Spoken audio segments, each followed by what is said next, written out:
तेस्रो कविताको नाम बिग बेन र ग्रिनविच समय।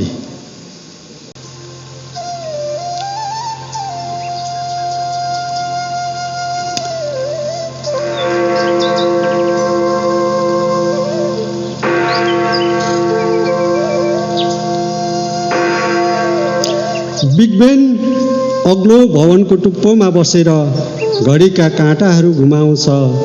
उसैको छेउबाट बग्छ थेम्स नदी, उसैको सिरानी लगाएर सुत्छ उठ्छ वेस्ट मिनिस्टर।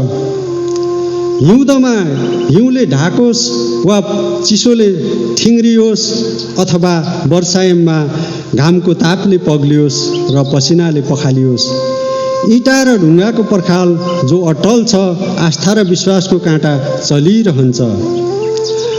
त्यो 16 टनको तामाको भारी कसले उचाल्यो प्रश्न उठ्दैन।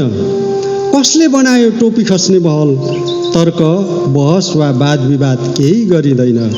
यहाँ त अफ्रिकाको सुनखानी सम्झेर भोका नाङ्गाहरूमाथि प्रश्न उठाइन्छ।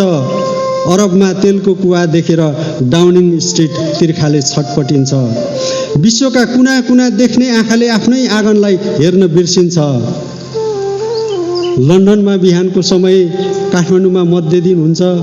सिकागोमा बिहान बिउजिने समय, केपटाउनमा रातको सुत्ने समय हुन्छ। एकै यन्त्रमा बनाइएका घडीहरू, एकै सारमा घुम्ने काँटाहरू एउटै समय बताउन सक्दैनन् किन? भिन्न ठाउँमा भिन्न भिन्न समय।